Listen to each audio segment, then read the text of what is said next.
Okay, I'm just going to do a small video here to demonstrate how to remove a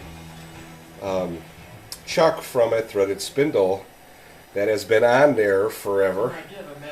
The reason why they're very difficult to come off is after I get it off, I'll show you there's a radius after the threads and there's also a radius in the chuck that kind of wedges itself on together when it's tightened, so it doesn't come loose easy. That's why you could put pry bars on them, you could heat them, and they just won't loosen up. The only way I found, an easy way that's not invasive, that you don't ruin your machine, is you got to free up your spindle. Make sure that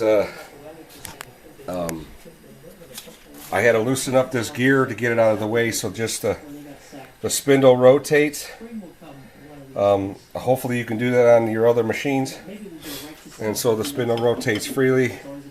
And you need a belt or something to grab a hold of this pulley so you can literally turn this and get enough forward momentum to give it the impact that it needs to loosen this up here.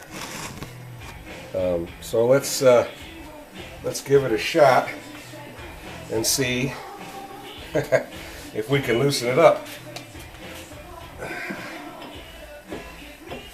That's it. It's loose. One good whack, if you can get it good with a piece of wood, with one of the chuck jaws, will knock it loose. Now this was not on here forever. It may take, of course, the other video that I had, it was off, and I just wanted to put it on there, and I did impact it on just to demonstrate that you can get it off this way. This is a non-invasive way. It won't hurt your spindle. You don't have to heat nothing or do anything like that. There's another way to do this, and I'll show you that too. Let me shut this off for a minute and I'll turn it back on. Alright, here's the other method while the compressor's coming up, pumping up. It's just chucking up and a piece of hex aluminum, chuck it up nice and tight. You may need to wedge something in the cone part or somewhere in the spindle so it doesn't turn. That may help. And this is the other method that you can use while the headstock is off. Don's got his headstock off the south bend. This may be his only way to get it off. I wouldn't use steel in there. You know, aluminum's nice and soft. You ain't gonna hurt nothing. And if you over torque it, if you go the wrong way, hell, aluminum will probably break off and save you. But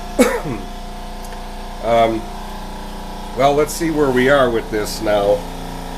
Hopefully we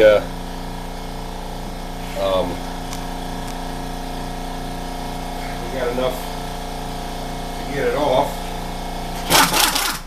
Let's see.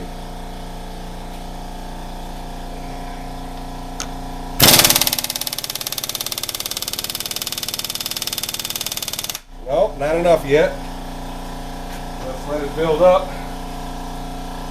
It looks like it wants to come off, but you need a lot of torque, a lot of impact torque to break this off, and that's why the first method that I showed with the piece of wood, at the moment of inertia with the chuck jaw hitting that piece of wood, really breaks them loose.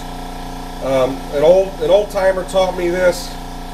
You know, people, you know, struggle to get this stuff off, and if you know something, you can do something. So I had a problem with another lathe, and this guy helped me, so I want to help. Hopefully this will help somebody else try to get one of these off, and you know, without doing any serious damage. Let's see if we got enough now. Nope, not enough yet. Let's let it build up. Let's see if we got enough to get it off. There it goes. Got it.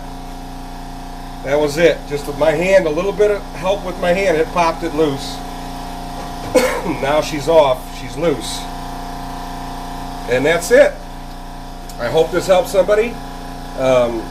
And all that good stuff. And hopefully you'll have some, after I get well, get some videos of taking